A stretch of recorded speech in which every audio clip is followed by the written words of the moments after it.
The frame buffer driver contained a function called plotLine.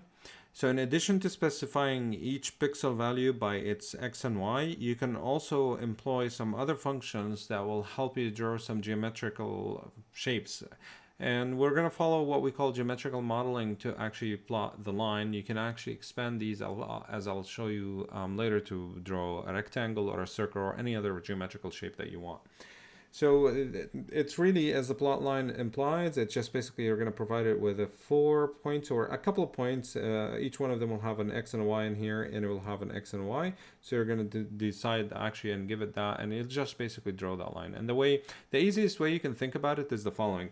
I will basically use this particular equation. I'll use the x1, like basically the values that I'm showing you in here, to figure out what the slope is, and of course I can figure out what the intercept is and compute it. And all you have to do is just generate values for x between x1 and x2 and compute the values of y accordingly, and just basically go to the xy location and change the color in there, and you will technically draw a line.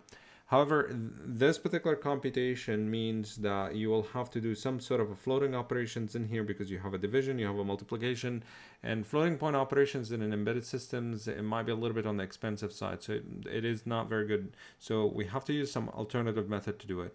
In addition, if you have it like really with a steep incline, that line would not look like this, and because we're doing it with pixels, it might look like something more like that because of all the pixelation, and it might cut off at some points because of floating point errors.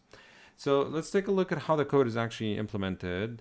I will not go through actual code implementation because it looks on the long side, but I'm just going to tell you how it came about and what it does. So what it does, it takes an x0, y0, x1, and y1 like we saw in the figure.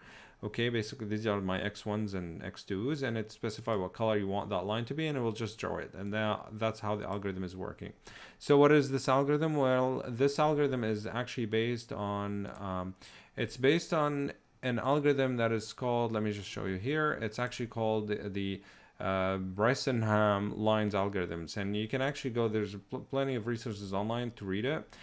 This is actually part of computer graphics, which is outside the purview of this course and outside the scope of this course. So computer graphics deals with these type of things, which is generating certain graphics and how to display graphics on a computer and whatnot.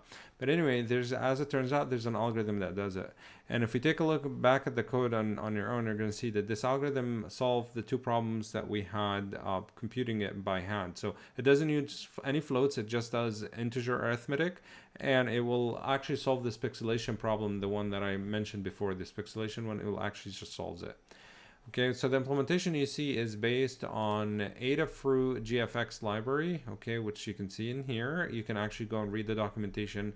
And that particular library, if you go and open the gfx.h, for example, which is the header file, you will see that it actually provides you with a lot of functions. For example, a fill triangle, a draw triangle, a fill circle, a draw circle, and I believe that the algorithm that we saw is actually based on the draw line here, which is this is the one. And you can take a look at the implementation. This is the header file, but it takes an x0, y0, x1, and y1, and takes a color, and that's it's based on that. And you can see that there's a draw rectangle, fill circle. So if these are something you would need, you can actually add it to your driver, and you'll add more capabilities to your frame buffer at that point.